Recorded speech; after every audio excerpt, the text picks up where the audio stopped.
मा कर्म जन्म कथनी करता विचारू, आ सृष्टिमां तुज विना નથી કોઈ મારું। કોને કહું કઠણ યોગ તણો બળાપો,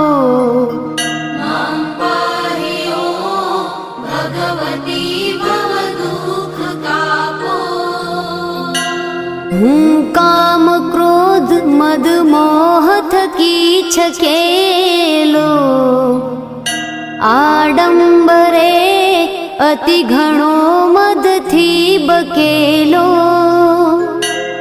દોષો થકી દૂષિત ના કરી માફ પાપો,